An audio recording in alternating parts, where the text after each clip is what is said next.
welcome. I would like to say welcome to our event and thank you for joining us on this year's World Refugee Day. I'm Muna Ismail, the Program Manager for Refugees as Rebuilders, which is one of the outreach programs within the Initiatives of Change UK. So I have also today two of my colleagues who are holding space on this virtual event with me. And they are, can you put your hands up? Joseph Mikhailov, our tech person, and Amanda Clements, who is our safeguardian person and a person that you can approach via the chat box if you have anything you would like to bring to our attention. The theme of this event is called Being a Refugee Rebuilder. It's meant to highlight the resilience that lies at the heart of the journey of those displaced. And so the essence of the rebuilder shows a human being who has weathered adversity, trauma, and forced separation from their home and identity. With UNHCR statistics out just in the last couple of days of a high number, 82.4 million people who were forcibly displaced due to conflict, persecution, as of end of 2020, it's really a somber moment for humanity at large, and one that requires all of us to have a deep reflection.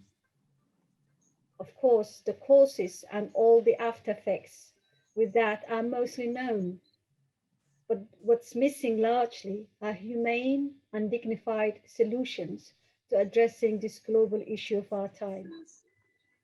So in regards to these global issues of forced displacement, Refugees as Rebuilders approach is to provide training and support that can equip settled refugees with practical tools that they can use for their own projects and enterprises that they want to initiate in their countries or communities of origin. The course itself, the Refugees as Rebuilders, started back in 2016 as a pilot. And since 2019, we have been running all the content materials of the course using our bespoke curriculum that we developed. I invite you all to visit our website and have a look at these modules and training activities. Your feedback is really important because we are developing as we go along as well. So we have 4 wonderful individuals today for you who are all sharing their displacement journeys and experience in being a refugee and the inspirations that experience gave them, leading them to their callings to bring change. All of them are members of the Initiatives of Change Fellowship, and 2 in particular are alumni of the training program that this event is being facilitated by. So on this note, I share a few house rules, and then I will hand over the mic to Nareeman Dosa, who is going to be facilitating the event for us this afternoon. Thank you. Thank you, Muna, and thanks for the introduction, and hello, everyone. It's such an honor and a pleasure to be here with you today to mark the World Refugee Day. As Muna mentioned, my name is Nareeman. I came to this country in 2015 as an asylum seeker. And since my application started, or when it started, all I could think about is when will I be able to start working? I wanted to support myself and I wanted to support my family as well. I was lucky enough to be in a place where I was supported by the community around. And I went on to study for my master's degree and went on as well to do a bit of training and joining few training programs, etc. And at the moment I work as a media relations executive at a media company, and I also work as a part-time volunteer for a online magazine. Basically, within my capacity at this magazine, I focus and write a lot about racism issues in the Middle East and North Africa. So it's basically my journey have been really amazing despite the challenges, despite anything that I went through. It's been amazing. I've met a lot of great people that made me feel I need to pay back for the community. So when I heard about the program Refugees as Rebuilders in 2019, I decided to join the program. And I was lucky enough to be accepted and graduated in April of 2020 during the first lockdown here in the UK. For me, the program was a chance to learn important skills that I can use to pay back to the community that hosted me and my family as well, but at the same time, help my own community. What I didn't realize, sorry, that I will actually graduate from this program with more knowledge and more experiences than I expected. The opportunity to meet people, refugees or former or settled refugees from different parts of the world was priceless. Listening to their ideas, to their aspiration, to their hopes, to their projects was inspiring. It just wanted, it made me feel like I need to do more, I need to work more, and I need to volunteer more. I just wanted to keep talking to them, listening to them, and just learn more from their own experiences. As we know, last year has been difficult for all of us. The pain of losing loved ones, having to deal with economic challenges, and also separation from home with families hasn't been easy. I believe that our experience with COVID has definitely shown the world that we need, in order for us to move forward and survive, we need to stick together. We need to support each other and we need to help each other. Many people has volunteered across the world to help and support their communities, including refugees as well. I've heard a lot of different stories of refugees who volunteered as frontline health workers here in the UK to support the NHS. I've also heard stories about volunteers volunteering in other places as well to support their community, whether it was by delivering medications for people who are sheltered and can't leave their homes, or basically giving people, their neighbors, or people that they know or met, a phone call just to make sure that they are okay and that they're safe. As much as I believe it's in the importance of raising awareness about refugees, the refugee crisis around the world, I also believe it's important we highlight the amazing achievement and resilience of so many refugees who managed to overcome adversity. The three guests that we have or we're having today, and we're going to be hearing their stories, are an excellent examples of people who have resettled here in the UK and work their way to make a success out of their lives. I would like to start by introducing Mr. Gulwali Passarlay, whom I had the pleasure of meeting last year. Gulwali is an author of a best-selling book, The Lightless Sky. It tells the journey or his journey from Afghanistan to the UK, as a child refugee. And I read the book. It's very emotional. It's a brilliant book. I really encourage you to just read it, and go in that journey with him to understand him better. He is also a co-founder of My Bright Kite, which is a non-for-profit organization that works to improve the well-being of young refugees through a range of professional services and projects as well. He's also a member of the Speakers Collective, and he's a dedicated advocate, humanitarian, and spokesperson for refugees and asylum seekers across the UK. Gulwali, I would like you to please, start, and thank you so much for being here today. And honestly, it's a pleasure knowing you. Thank you so much. Good afternoon, everyone. Thanks for joining us, and thanks for that kind introduction. So yes, happy to be here just to share my thoughts and perspective with you. If you have read my book, thank you very much. If you haven't, please do read The Lightless Sky. We have it on 99p for Refugee Week on Amazon, even though I'm not a fan of Amazon, but it's good we have a discount and the Kindle version. So normally when I share my story, I talk about the summary of The Lightless Sky and my journey, my childhood, and I'm going to give you a brief summary and then talk about the idea of being a rebuilder, and then what happened on the journey, what happened in the UK, and how things are going now. Mona mentioned, as well as Mira mentioned, about resilience. I think resilience is a very positive word, and I just before I came in here, I tweeted about it, and I had been thinking about this word resilient. Depending on which context we use it, but when it comes to refugees, people throw this word a lot out. Refugees are resilient people. to be honest, I don't want to be resilient. I was forced to be resilient and I had no choice. So I think, although that's a very positive word, I feel like sometimes we just kind of wash up everything with what happens to people who are displaced because they're resilient. I mean, it's not something that we had a choice or we want to be resilient. So I want to keep that thought in mind.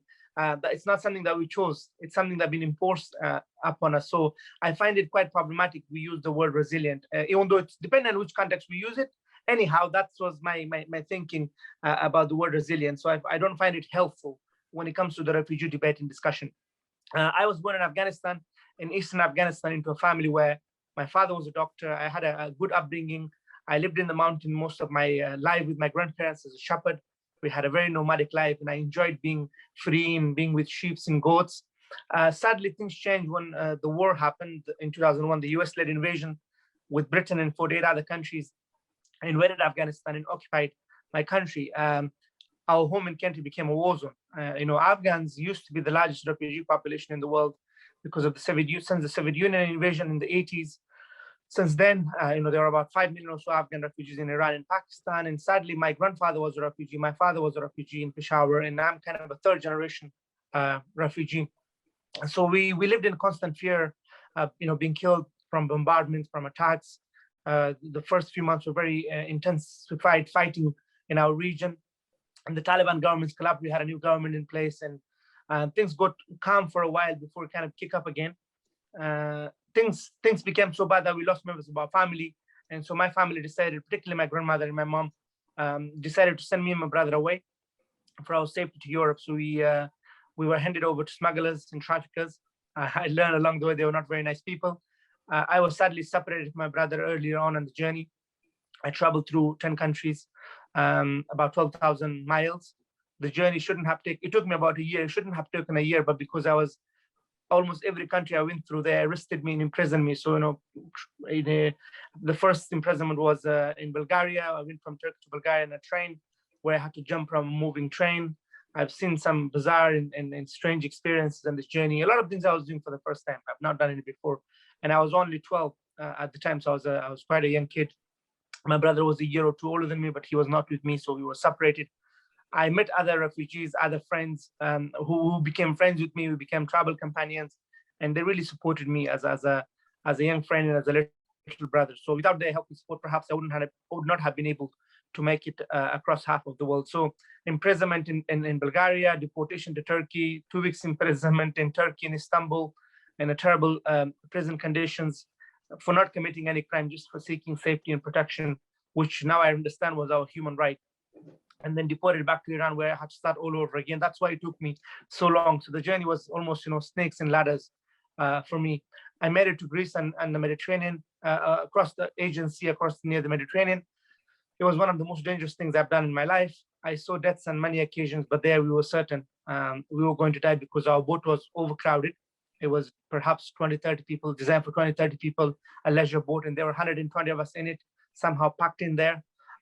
We were supposed to be in Greece in 4 hours. We ended up being in the sea for almost 3 days and 3 nights. Our food, water, everything ran out. We hadn't had proper food and water 3 days previously, waiting for the boat to arrive. And I was seasick. We were frightened. We were scared, very afraid, not seen the sea before. And now I do what I do, advocating and campaigning for refugees' rights and trying to, share their struggles with the world. And I thankfully have a platform to use. Because when I see the news of people drowning, it resonates, bring back memories. I was reading a report the other day. Since 1993, there has been over 45,000 deaths across people crossing the Mediterranean. But in the last 5 years, around 25,000 people have been losing their lives getting to Europe, to Greece and Italy. That's heartbreaking. These are human beings. These are fellow human beings. They're individuals with stories, with aspirations, with hopes. Refugees are ordinary people with aspiration and dreams, and sadly, their lives shattered and their life ended in such a way. It's preventable deaths. The EU could actually prevent and have a rescue operation, but they chose not to because, sadly, not every life is valued in the same way, and that's very problematic for me. Anyhow, so I made it to Greece. We were rescued by the Greece Coast Guard, and within minutes, if they had not came in to rescue us, our boat was broken down, and most likely would have capsized. So thankfully, we were taken to safety. The local people brought us food and water. We haven't had proper food and water for almost a week. It just shows you that humans are capable of when you're faced with challenging situation and circumstances. And so when the local people brought us food and water, that was such an act of kindness by these strangers. But I have seen videos of the same Greece Coast Guard who saved us 13 years ago are actually now purposely drowning people and pushing them into danger, into international water where their small boats is not been working. The condition on the Greek islands has been terrible, has not been improved in any way. There's a humanitarian crisis happening on the shores of Europe, and very little is being done to improve the lives of these people who have been fleeing wars, persecution, injustices, oppressions, and they come and seek asylum, which again is their human rights. It's not a crime to claim asylum, but then they treat it in such a way which is quite inhumane. It's deliberately done to discourage people or to deter them, but people still come. I mean, people don't have much choice. After making it to Athens, the Greek Coast Guard, the Greek army took us there. We were then detained or kind of in prison for 2 weeks because we entered the country undocumented or irregularly. I don't like using the word illegal because humans are not illegal. That's dehumanizing. Yes, we did travel illegally, but we weren't illegal. We were just undocumented. And then there was 11 of us who were children. The prison in Greece was much better than the previous 3 prisons in Iran, which was terrible, very hot and very dirty. Give us very little food in Iran and Turkey, same, quite overcrowded. Give us food once a day, and it was miserable. And same in Bulgaria. But the Greek prison was much nicer. We were able to take shower. The 11 of us were able to sit together sometimes. I think we were there during Ramadan, so we fasted for the first 10 or 12 days. And they would give us food, but our freedom was taken away. So we were in a prison-like conditions. After 2 weeks, the doctors and nurses helped us out to get us out of the prison because our health was deteriorating because of the experiences of our experiences previously being in prisons and being on this journey. When we got out we went to a refugee camp in the outskirts of Athens, which was an okay place. We had to run away because we were given papers which said we had to leave Greece within a month or face deportation. So we can continue on this journey. And for the first time on this journey, I have heard from a smuggler that he has met my brother, which was great. This was about 9 months into my journey, and my brother was heading to the UK. And that's when I decided I needed to come to England somehow, because until Greece, I had smugglers and traffickers and people helping me and supporting me. But from Greece, I had to find my own way to Britain. The smuggler helped me to put me on the top of a lorry engine, which is really hot. I was very small space. Somehow I managed it. I was quite little. And it did cool down when we went into the ferry. And this place I was at, a place called Patra in Greece, a port city. There were people there for months, and I saw the Greek police and army beating people with sticks. I, sad and shocking. And I was surprised to see this, a place where democracy kind of started, and I thought people would be treated with more dignity, especially these people who have seen enough violence and injustice in their lives. But I was fortunate. I made it to Greece. I made it to Italy, and this 4 or 5 hours ferry, and on top of a lorry engine. And in Italy, the lorry was going so fast, I was very afraid of falling down. So I got the driver's attention after a few hours. He stopped after a while and thought there was some technical issues in his lorry, in his truck. When he saw me coming underneath his engine, he was really shocked and surprised. For a while, he was just standing there, kind of shocked. I then didn't had my friends with me. I didn't have any facilitators or any guides, so I didn't really know what to do. This was a totally unexpected situation that I was in. After about 10 minutes, the police came. I was just on the motorway. There was, farms and stuff, grapes and oranges, but nothing else. And the police were very, very nice. They asked me my name, my age, and nationality. We were able to somehow communicate, just pick up a few words here and there, mostly like English words. And then asked me if I was hungry. They brought me some orange juice and a croissant and a sandwich. More than 13 years later, this was back in 2007. I still remember their act of kindness. They didn't have to do that, but they were very kind human beings. Took me to a police station without much success. We couldn't understand each other. Communication was always an issue and a barrier. I was able to wash my face because it was all blackened by the smoke in the engine oil. I was able to change my clothes. I had a little rucksack with me. And then they took me to a children's home, which was very nice. I spent 2 weeks there. For the first time, I felt safe and secure. The people working there showed me a lot of compassion and care and concern. I love to go back and find them, to thank them for their support and their efforts. I was there for 2 weeks, and they had very little understanding of my situation and what was happening. So I had to leave and run away from that place to find my way to Rome. after a 4 or 5 hours train journey to Rome. This was in southern Italy, in a place near Patra, near Bari. I forgot the town's name, but I know the people's name. I never thought I'd write a book about my experiences. I'll have the opportunity to do so. Now it's published in 7 countries in 6 languages, including Italiano. And I would love for the people who helped me that I'll get to meet them and to appreciate their dedication, because they really wanted to support me. If it wasn't for my brother, I would be speaking Italian. I would have certainly stayed there, not continue on the journey. Because a lot of the time people ask me, why do you have to go through so many safe countries to come here? Firstly, people come here for all sorts of reasons: family, culture, traditional language links, and also in most cases they are welcomed across half of Europe. But as well as, to be fair to the Italians, to the Greeks, and to the French, they take a huge number of asylum seekers. I know they take 10 times more a year than we do. So last year we had about 35,000 asylum applications of the year before, and France had 150K, and Germany had 170K. Spain had more, Italy had more, Greece and Sweden. So it's not that people don't stay in this country, they do. And this mentality we have in Britain is quite unfortunate, that we expect every country to take on responsibility of refugees, but we are unwilling to play our fair share. I'm not saying we take everybody in, that that will be impossible, but we need to take somebody in, and we need to help and support people, especially in countries who have been militarily intervening and causing problems. Anyhow, after Rome, the next day was Eid, which I didn't even knew. I mean, time became irrelevant because I needed to survive, get some shelter, get some food, not worry about what day and week, because there was no point counting them. I was there forever on this journey and this trip. So a friend of my brother helped me to get to Paris. It was a long and complicated journey. Took a few days on the train back and forth. I made it to Paris, spent a very cold night in Paris tried to stay in a telephone box, but the police wouldn't allow me. So I tried to sleep on the bench in the park, which is very cold. This was early October of 2007. Now, when I look back on it, since writing the book and kind of working it out backwards. The next day I went to Kali, the jungle. The jungle was a lot more miserable than I thought or imagined. Until I wrote the book, I thought I was there for 3 months. That's how miserable, cold, and humiliating it was. And definitely one of the worst places I've been in. That place should not exist, but sadly it does. And the human beings are treated worse than animals in that place.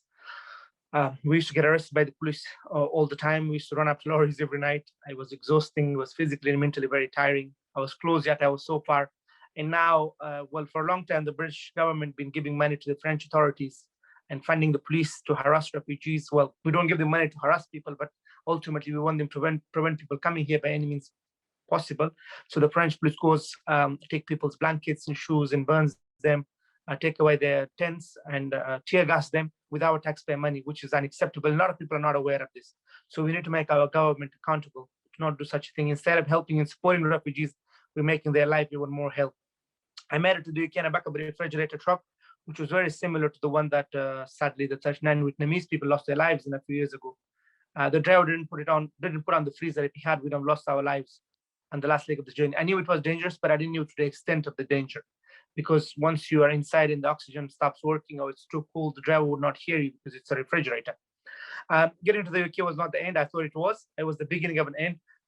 This was another journey, another battle, another struggle, perhaps as hard as the journey. I had to convince authorities, social services, and immigration that I was an Afghan national, that I was 13 at the time. There was a system of disbelief. My age was disputed. My nationality was not believed. And literally it took me 2 years to convince, to challenge it. And then it took me 5 years to get my refugee status. Along the way, I managed to find my brother through faith in fate, which was really wonderful that we were able to be reunited without the help and support of the government or the Home Office. They were very unwilling and quite hostile to anything. They just wanted to make my life as difficult as they could. Yes, I was physically safe and secure. They gave me food and shelter, but mentally they really disturbed me, and they impacted my mental health a lot more with the legal limbo and the uncertainty and being constantly threatened with deportation and detention. So it was a long battle, and I was able to go to school. The school kind of changed things for me. I was able to start at year 10, did 10 GCSEs, despite English hasn't been my first and second language. I managed to do really well. Got a lot of certificates of achievements up in that 2 years. Went to college, did my A-levels at Sixth Form College in Bolton. And then from there onwards, I got a place at Manchester University to study politics. I just say that in a sentence, but this was years of hard work and commitments and dedications and basically sleepless nights. But I got the opportunity, and I never imagined, shepherd from Eastern Afghanistan would have the chance to go to one of the top institutions to do a degree. And actually, I'm the only one in my family, perhaps in my tribe, in my clan, because we are nomadic people. And only my father was a doctor. Somehow he managed to get a diploma in Peshawar, but most of our families doesn't have degrees. And then I also had the chance to have a master from Coventry University and global diversity governance. So that was an interesting experience, and I won lots of awards along the way. I left with a distinguished medal of achievement at Manchester University Student of the Year, which is really humbling and awesome. My school have actually named an award after me, calling it Gulwali Passarlay Award for overcoming adversity. So the 2 years was such that I had such a legacy and impact at school, and literally won hundreds of awards and certificates. Francis Diana Award for campaigning. I've been doing a lot of work around youth advocacy, campaigning, activism, participation work with the Children's Society, with the British Youth Council, just getting young people a voice. I haven't been able to vote because I'm a refugee. Took me 13 years. I'm in theory a citizen, but I still haven't got my certificate, citizenship, naturalization certificate yet. So I'm not yet citizen, and I was really looking forward to voting in recent local election, but I didn't get my certificate, so I couldn't. And so, yeah, those of you who could vote, please don't take it for granted. That's such an important thing to have a voice in who represents you in electing the government and parliament and so on. Anyways, I could go on and on, but I feel like refugees, when you give them the chance and the opportunity and the help and support, they will overcome and they will achieve and exceed expectations. Because for us, I know we are very hardworking people, and we know what it means not to have these opportunities, particularly growing up in war zone or with little to no opportunities in places like Afghanistan, Iraq, and Syria, South Sudan, places where there are huge refugee influx. There are 80 million displaced people in the world. Around half of them are children, and that 80 million, around 30 million are refugees, and the rest are displaced, internally displaced in their own countries. And these 30 million are mostly in the neighboring countries. So not everyone is coming to the UK, not everyone is coming to Europe. Less than 1% of our population are refugees, and so have very few. And when people say, we are full, well, really we are not. And we are number 23rd or something, I believe, in the world for taking in refugees. The only European country in the top 10 is Germany, for taking in around 1 million refugees, which was great to show sympathy and solidarity with the Syrians. But at the same time, they were deporting Afghans. Although Afghanistan is the most insecure and most unstable country in the world, according to the Money Peace Index and Crisis Group reports, but the UK government, the European Union has been constantly detaining and deporting Afghan asylum seekers. So there's kind of a double standard. We should be granting people asylum, not depending on their nationality, should be with their risk and according to the UN Convention on Refugees. Anyhow, I just want you to. This new immigration plan is coming up. We need to challenge it. It's very cruel. It's inhumane.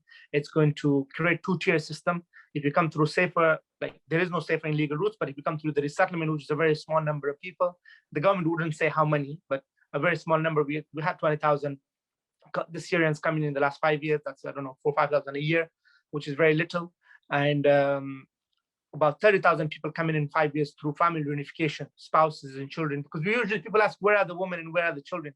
So usually they come through family reunification, which is a very good program that we have, although the government has been making it very restrictive, but still people, come here safely and legally. But the government wants to restrict that even further, and people who are granted refugee status will be a temporary status, and they will have to pay for it. Every 2.5 years, there will be threat of removal and deportation and perhaps detention. We're the only country in Europe where we detain people indefinitely. We don't allow asylum seekers to work, as Nareeman was saying about she wants them to work when she claimed asylum. People had to live on £5.65 a day, 37 pound a week in terrible home office, private contracted accommodation.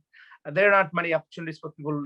They say they come here to take out benefits and jobs. Well, they're not allowed to work and they're not allowed to claim benefits. So there you go.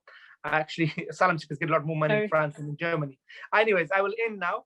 Thank you for listening. I just want you to please do whatever you can by writing to your MP, by going on demonstration, by supporting local charities and supporting programs like the Refugee Builders Program and Initiative of Change. All these little things makes a difference. And we celebrate this the contribution of refugees. We should welcome refugees not because they contribute, but we should welcome them because it's the right thing to do. Thank you so much for listening. And if you have any question, please ask. Thank you so much, Gulwali, for your time and for sharing your story with us basically today. I actually have a question, and the first one is: when did your mother first hear news from you? My mother didn't hear from me for a while, so I didn't have contact with her for about 2-3 years, and then I was able to have contact with her thereafter, which was very good. She knew that we have made it safely because the agents and people were she was told by people, and we had relatives who told them, but we hadn't had contact. And so, yeah, when we made contact, that was really great. And because we were worried about her as well, me and my brother, it was really wonderful. And I haven't seen her for the last 14 years, being a refugee, it's a huge sacrifice. And I hope people could realize that. And then you have to explain to people why you are here. It's like, it's not a choice. If I have a choice, if I want to be anywhere, I want to be with my loved ones. So much has happened back home. I got married here, graduated, did my studies, and I would have loved for my mom and my family to be here with me.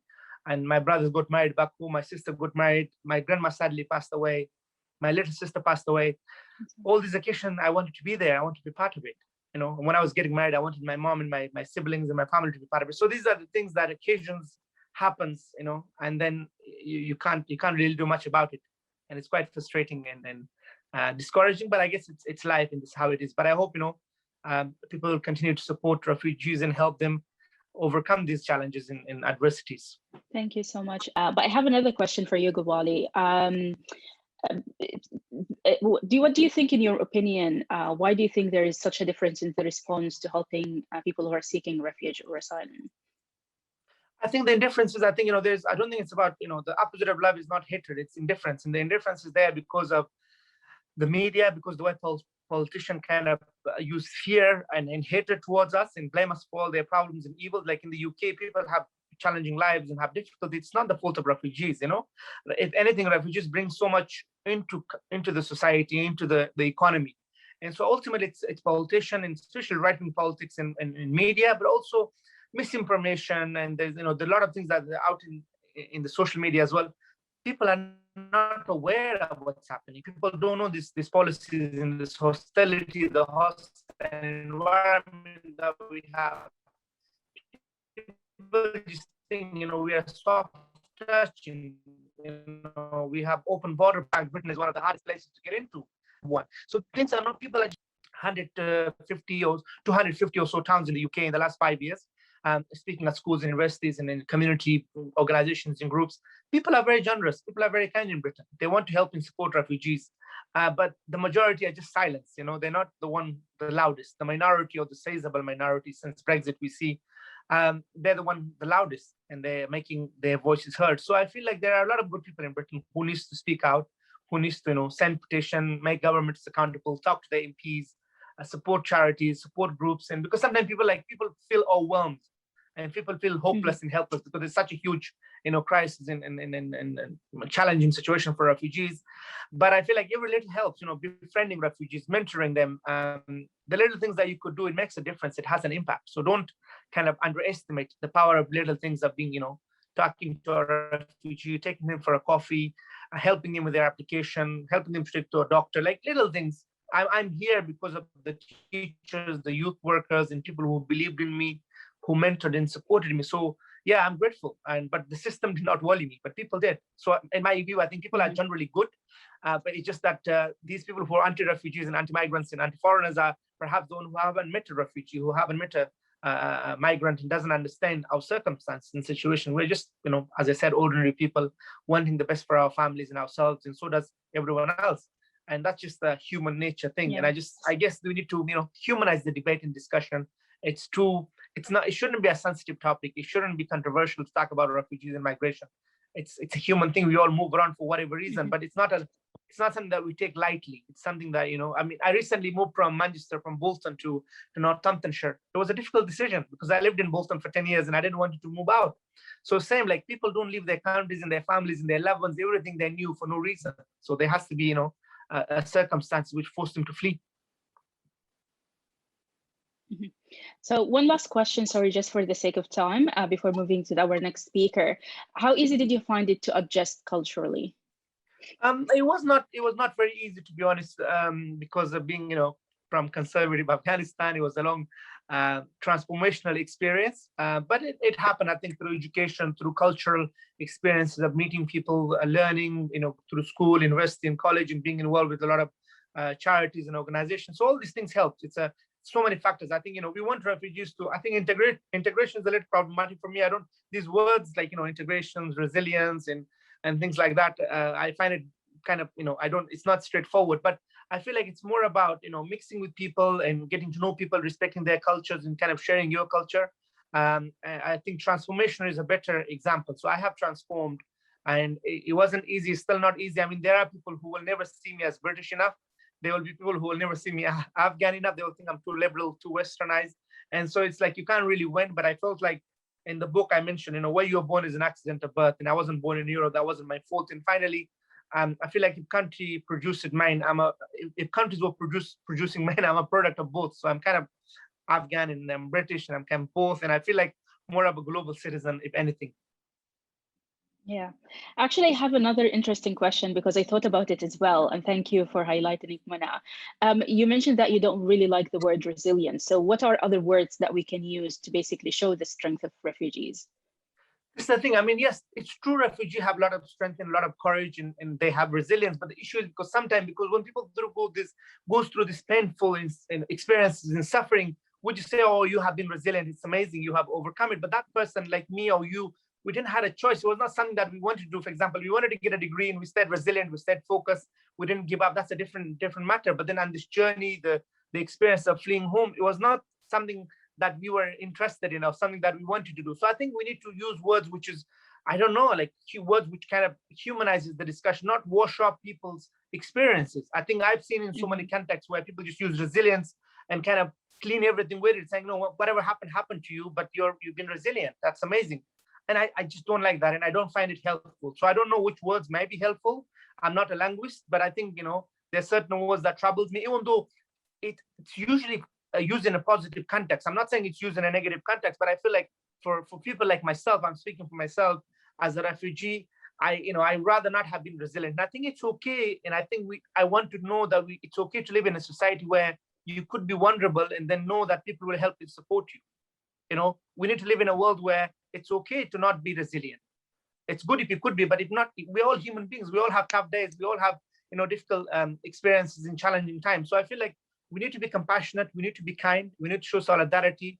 I think sympathy is important, but not feeling sorry for people and just victimizing them. But I feel like seeing them as a fellow human beings and appreciating and respecting their experiences and treating them with dignity. And so that will help. And I think being empathetic and trying to understand people's experiences and people's journeys and stories.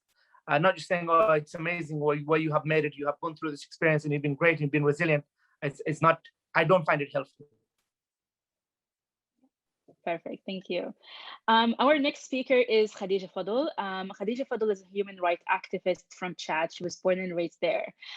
She founded the Women's International League for Peace and Freedom Chad chapter, and also an organization called Al-Mhanna organization, which is based in Africa, that promotes human rights and raises awareness of women's health issues. She is also currently the Secretary of Voices of Darfurian Women since 2008. She's an active member in the community, and she's really passionate about women's rights and engaging within the community here in the UK. And actually she's a family member that I've never met before until I started the program. We met during the program, and she recognized my last name and she asked me about my mom, and I was like, that's my mom. And that's how I know that we're actually related. So it's very strange, but it was such a pleasure, like a really good thing that came out of the program as well for me personally. So Khadidja, thank you so much for joining us, and we can go to you now. Thank you. Good afternoon, everyone. My name is Khadidja Fadoul. I'm a refugee as Rebuilders alumni. I'm very honored to take part in this special and important day. 20th of June marks the World Refugee Days, as there are more than 80 million refugees around the world. So we need to stand in solidarity and raise awareness about refugees, to welcome them and celebrate. Thank you, IOFC, for inviting me, and thank you for hosting this wonderful event. And thank you, Nareeman, for the introduction. I really want to extend my deepest appreciation to the government of the United Kingdom, the UN, other agencies and all the countries around the globe for the long history of hosting and protecting refugees. I would like, if you give me, with your permission, to have 2 minutes silence for the refugees who lost their lives seeking protection and the victims of COVID-19 pandemic. So I will take you to my country chart. For some of you have a little, for some of you have just a little background about it. I'm coming from Chad. The Republic of Chad is a landlocked country in Central Africa, bordered with 6 countries. To the north by Libya, to the east by the Sudan, to the southeast by the Central African Republic, and to the south by Cameroon, and to the west by Niger and Nigeria. It's the 4th largest country in Africa, with the area of 1,284 kilometers square. It's a French colonized country, and the local language are more than 200 dialects, but we have French and Arabic as the official languages. The Republic of Chad has been it gained its independence in 1960 and become a republic in 1958. But still we are using franc CFA as the currency, with the capital in N'Djamena. My journey started when I left my country because my family are flee to the UK, and I joined them in the end of 2003, beginning 2004. When I came to the UK, I faced many struggles, and the first barriers was the language. As a non-English speaking person coming to the UK for the first time, it was very difficult for me. The weather is different because I'm coming from a tropical weather.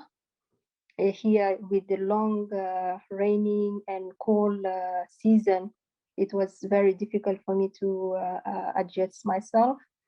But as there is much struggles, there are opportunities. I start college. I did my ESOLs way up to university. I made so many friends from different networks.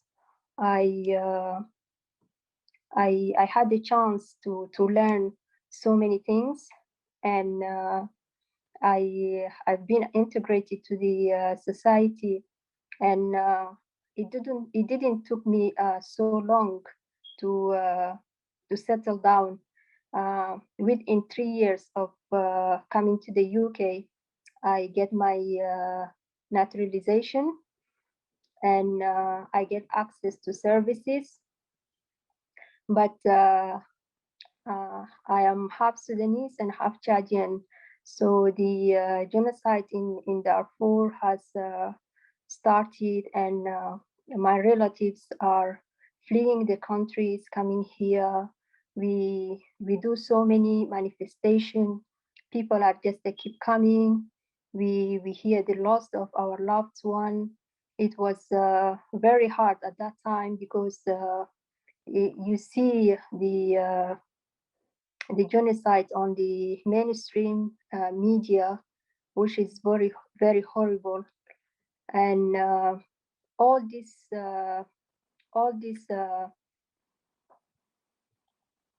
struggle that we carry with us as a refugee in countries that far from families is not easy at all. But what I really enjoyed about, because the people that I met in this country really helped me to have the better version of me, and this is really impacted my life, and I came out and I become more active in helping people, and especially in women rights.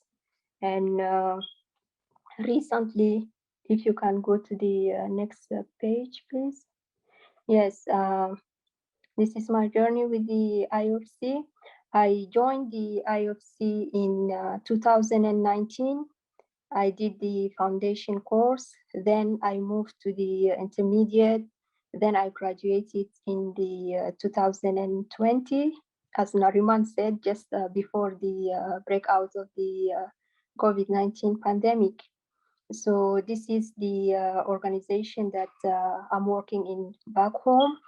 As you can see in these pictures, these are the refugees coming from the Republic of Centrafrique in the capital of Chad, in N'Djamena. We're working with so many other women organizations such as Soroptimist International and Zonta and other organizations. Every day we hear different histories of women back home and here in the UK from the diaspora that's coming from either Sudan, Chad, or other African countries. And if you, myself, I joined my family, I didn't had struggle or difficulties with claiming asylum seekers and all this stuff. But if I hear the women that I work with them, they are really courageous women, and they went through so many things because for some people they separated from their families, they don't know where they are, and for some of them they lost most of their family members, but still they keep their head up and they are doing really great. If you can move to the next one, please. The course that I've been learned with the IFCO really helped me to do the work that I am doing, but at the same time there are challenges in conflict zone. These challenges are really diverse, but the course is really give me the tools that to understand how to emphasize in my work. The main models of the ethical leadership really helped me, and the good governance. This is really applied to the country where I'm coming from, because as I said, I'm Sudanese, I'm Chadian, and what is going in Sudan and with the regime of al-Bashir, and the country is going through reconciliation and all this stuff. So that's it's really what we learned here, we can just implement. And recently, my country had a war, and the president has went to the battlefield and he passed away. And the current situation is really scary because there is no any certainty. So my country, Chad, has played a very major role in the G5 Sahel. This is the 5 countries: Mali, Mauritania, Chad, Niger, and Ivory Coast. that's to fighting the Boko Haram. And Chad is really is in the front line, is supplying with the army and military to fight the Boko Haram. So with the sudden passed away of the president, is really left the other country in a limbo situation. And even within the country, Chad, there are so many oppositions. And before the battle, there was a election, and there are opposition that they are not happy with this election, but things really change in a very unexpected way. So now we are in transition period. So for the coming 15 normally it's 18 months, but we already consumed almost 3 months. It's 18 months that they are doing national reconciliation and how we can overcome the problem. Yes, thank you. And if you have any question. Thank you so much, Khadija, for sharing your story and all this information. Before we start the Q&A, I would like to just take a 5 minutes break, just as a reflection. It's one of the practices that I've learned from this program. So if you don't mind me, you can have like a 5 minutes just to reflect on all of the information that Khadija and Gulwali will share with us, and then we can move on to 10 minutes of Q&A. Thank you. Hello, everyone. Welcome back. Perfect.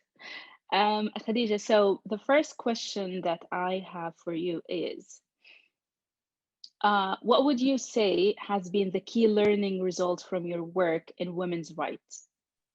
The key, I can say that many women, they can see themselves, they are not the only one going through all this struggle. For those who been in refugee camps or here in the UK, there are many other people, women like them, went through a similar situation. That if, for example, you had a problem and if you feel only yourself and sometimes you blame yourself, but if you hear that happen to other people, that is give them the courage. And sometimes even myself, if I work with a woman, I myself sometimes I have a problem or struggles, but if I hear their problems, I can see that mine is nothing compared to them, and this is really give me is motivating me more and to work with them.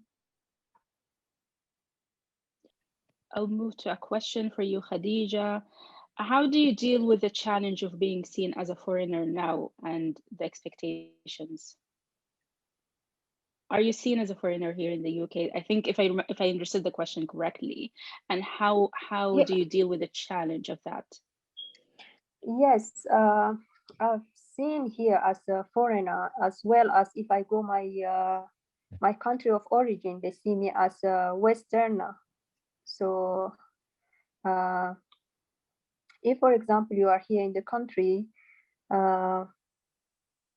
even if you fill in forms for looking for a job or whatever, there is a box where you can say who you are, if you are a Black, Chinese, or white person, and all this stuff is already asking to identify yourself. It's not just a saying you're British or not, but it's even within the African category. There is a Somali, there is a Sudanese, and there is other African. And yes, the country, I've been here for a very long time, and people of this country, they are friendly people. They witness discrimination, but myself, I haven't witnessed it or experienced it.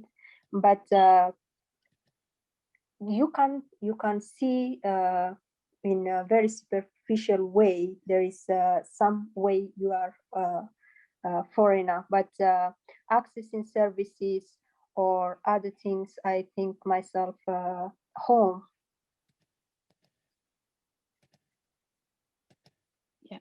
Sorry, I was just reading the question. I think I will, Najia, would you like to ask a question? Thank you. Najia, sorry. Yes, thank you very much. Actually, I have been living in Saudi Arabia for some time, and I made friends with Afghanis there, as well as people from Chad, and they are very, very fine people. But one thing that I want to salute the British people, because I visited Britain several times in my youth and lately. And in 1972, during my first visit, and I was in a company of two of my colleagues, students at Cairo University, and one of them had a darker complexion. And we were in Coventry city, and someone, a man came and was very aggressive and said, "Foreigner, foreigner, foreigner," and was very,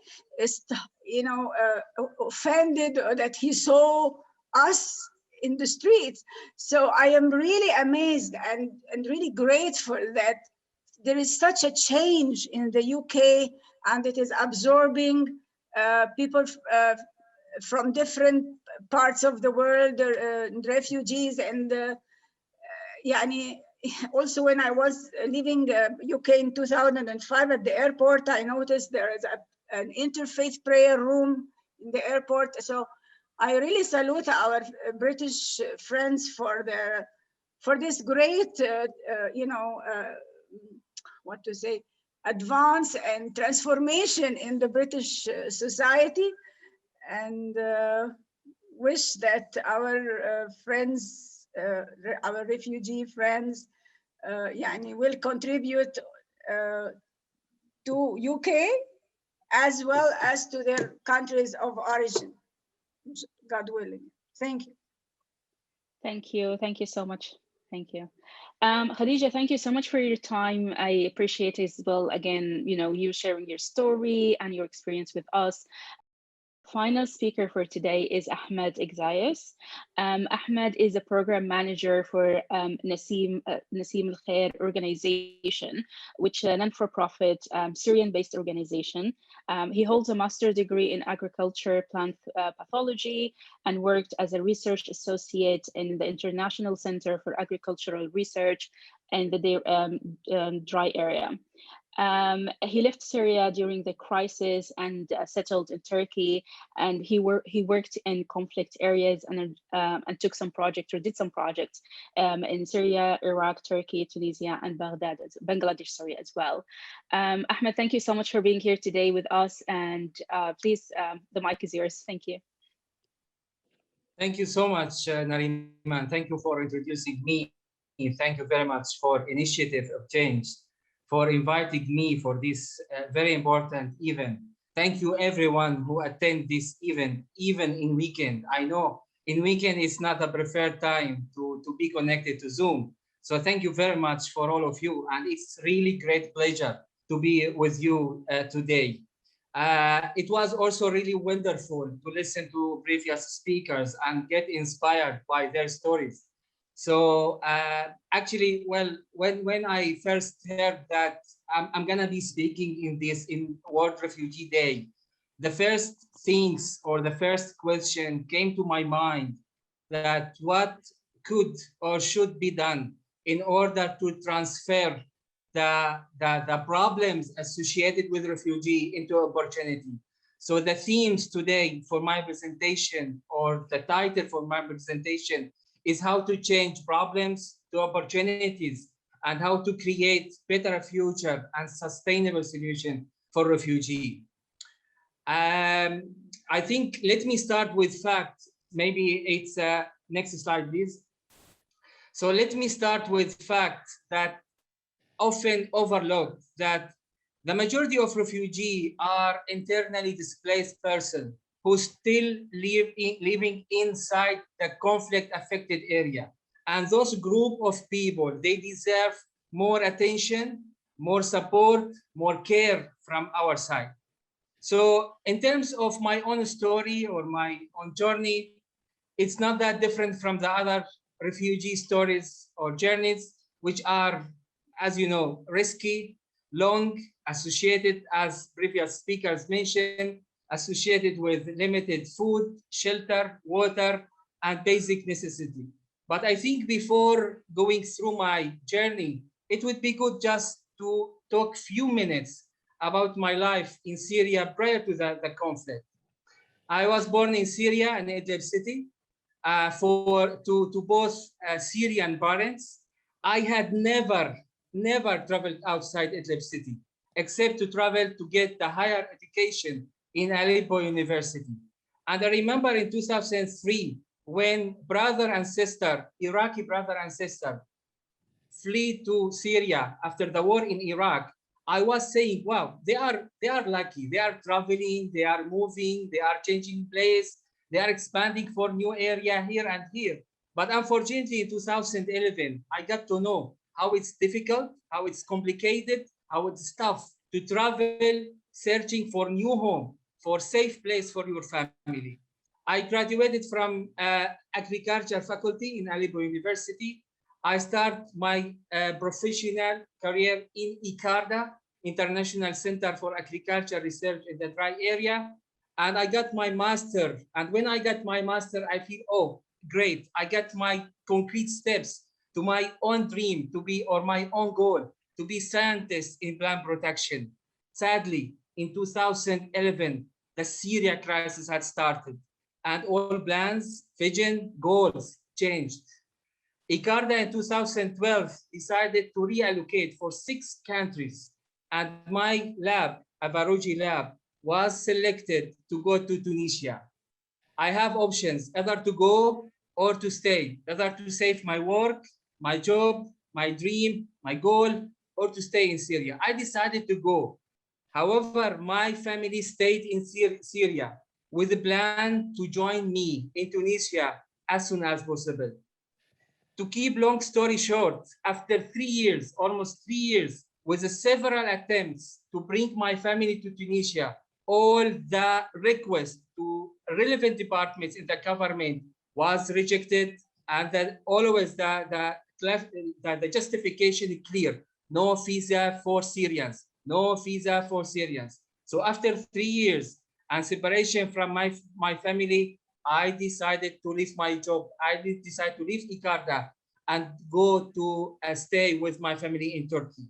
It was the hardest decision I have ever had to make, because I left my dream, my goal, and everything. So we can go to the next slide. I requested my family to cross the border from Syria, and also I went to Turkey to start a new life in Turkey. However, new life but jobless, without any job. And you know what the meaning to start new life without any kind of job. Few months is trying to submitting my CV and sharing my application with different organization, with a different company. Finally, I got work with Shafaq organization, one of the Syrian organization. I don't want to discuss about the struggle we face or the difficulties, the complicated that we face during these few months. You are starting a new life with a new society, with a new community, and you have a lot of commitment as a family, but there is no any kind of income, and you have to adapt yourself with a new type of coping strategy. So what I would like to share here as a lessons learned, as a refugee, you have to adapt yourself, your interest, your goal with the new circumstances. This is, I think, the key for success. Adaptation is really the key for success as a refugee. Otherwise, it's going to be very difficult to success. So I changed my interest from being plant scientist, focusing more on humanitarian and peace. So I worked with the Shafaq with the main goal or the main objective of Shafaq program to empower Syrian inside Syria by providing them tools, means, and order necessary to improve themselves, rely on themselves. So this was the main objective of our program in Shafaq organization. And you can imagine what the meaning to work inside the conflict or war conflict zone, under shelling, airstrike, and the front line. It was very difficult, but our mission it's very clear, very straightforward. We need to support resilience of the Syrian community. During this period, I decided to improve or enhance my skills in both humanitarian and peace sectors. I applied for training courses here and there. I remember, despite the difficulties of getting visa as a Syrian with a Syrian nationality, I remember the first training I ever attended was in Philippines. It was quite struggle to get the visa. You have to apply, set of documents, justification, you ask a connection, and you have to do a lot of things. Finally, I got the visa, but the story is not finished yet. When I arrived to the airport, they treated me as someone came from 15 or 16 centuries, looking at me and asking a lot of questions. Why you are coming here? What you are planning to do here? What you are selected this country? So after a lot of justification, a lot of discussion, I told them I'm coming just to attend this training. They allow me to pass. And even despite all this challenge, I was trying keep applying for any training or capacity building. In 2016, I was selected to attend co-scholar program supported from Initiative of Change. It was amazing program where almost 20 scholars from conflict affected areas gathered in one place for 1 month, discussing, exchanging, analyzing the root causes of the conflict and sharing a lot of ideas about the solutions and the lessons learned. So it was an amazing program. What I was trying always to do, to translate all the presentation, all the training materials, I got it from Initiative of Change or from the other organization to Arabic and share this with the Syrian community inside Syria in order to be like this bridge between international community and the Syrian community, doing this kind of empowering for the Syrian. In 2018, I joined the refugee program in Turkey, managing vocation training program. In this program, the main objective or the goal of this program is to enhance the skills and the capacity of the Syrian refugee.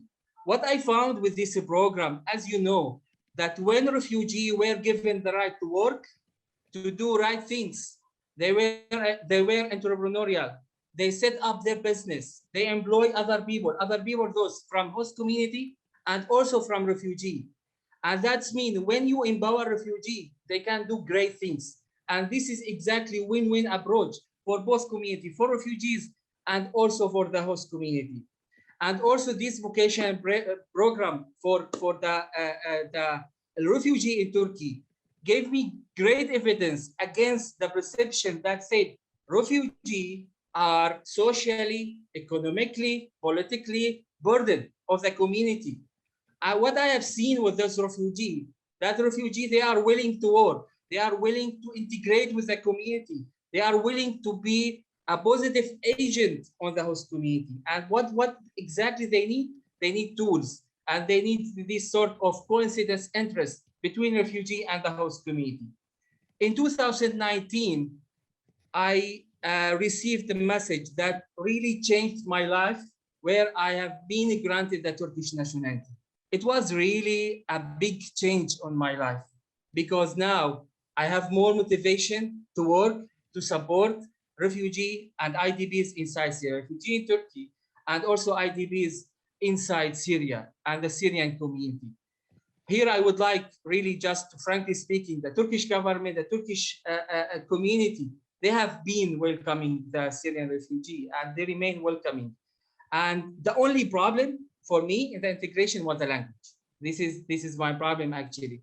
But I'm honored to share with you that now my kids, my daughter and my son, they are speaking Turkish fluently and they are supporting me in all the translation issue.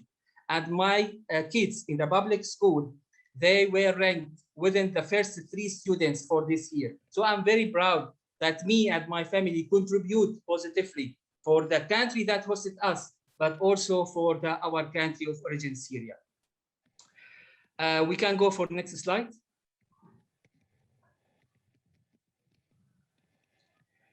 So I believe, next, Yeah, I strongly believe that education, especially for kids, it's a lifeline. It's not lecture. Education is a crucial. And kids in the refugee context can play a crucial role in enhancing social cohesion and building better. But what exactly they need? They need two things. In addition to literacy and numeracy, they need also providing them with social and emotional support. And this is what also we are trying to do in our program. Currently, I'm working as a programs manager in Nasaim Khair organization, one of the great Syrian organization working for the Syrian inside Syria. Nasaim Khair organization doing work in different sectors, but we are focusing more in education, livelihood for security, and health, as you can see from the photos. However, as you might know that I think more than half of the entire Syrian population have been uprooted. The majority of them as IDPs inside Syria. So we are in the Nasaim Khair organization, we are focusing more in long-term solution in order to change the vulnerability of the IDPs to strengthen, to bravery, to persistence. This is something what we are trying to do. And we are keep insisting by doing this type of support and empowering for Syrian inside Syria. What I've seen in doing such kind of work inside Syria, that beyond emergency, the community inside Syria, they need also opportunities that recognize their skills, talent, inspiration, and they need this opportunity to support themselves. In addition to emergency, but also they need such kind of opportunity in a state of cross the border or going as a refugee for other place. They stay in Syria with this type of support of work. What I've seen also, what give me motivation to work every day, a sort of resilience, sort of hope, appreciation that I receive every day from the Syrian inside Syria as we are rebuilding their life. So I will leave you with a two key message based on as a refugee and as a rebuilder.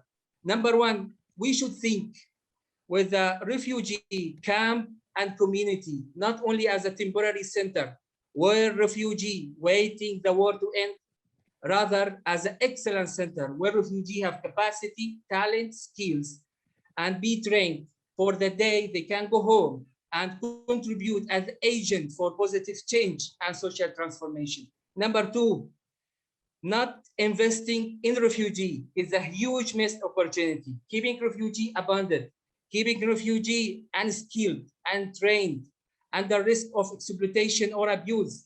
The consequences of this, it will be a huge delay in making peace and prosperity, not only in their country, but all over the world. So the way we are treating IDPs and refugees, we are shaping the future of our world. Thank you very much, and thank you. Over to you.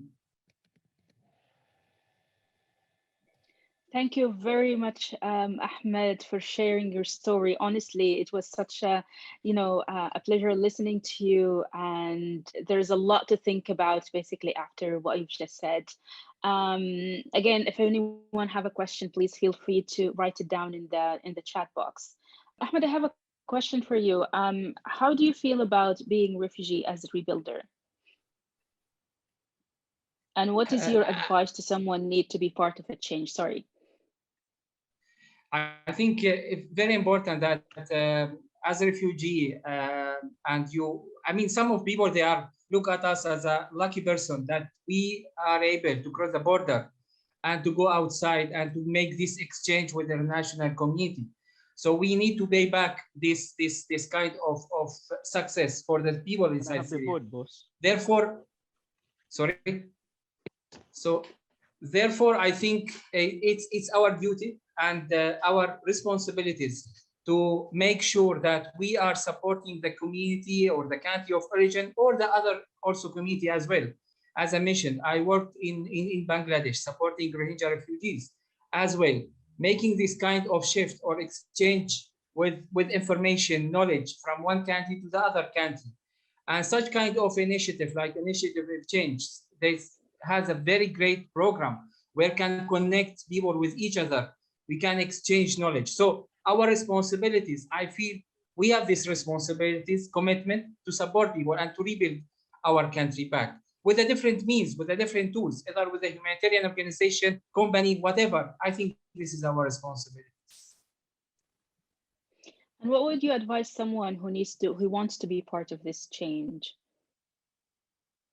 I Like think in first terms of of all, participating. you have to, first of all, you have to believe your capacity and your capability to do so. That's first of all. Second, you need also to have this desire to improve, to enhance your skills, and to know what exactly needed in the ground in terms of different sector-based or community-based. So I think two things is very important: to believe yourself, your capacity, your capability, and also to try to enhance your skills by exchanging information, training, courses with the other people with the same mind. Yeah. Thank you so much, Ahmed. Any final questions?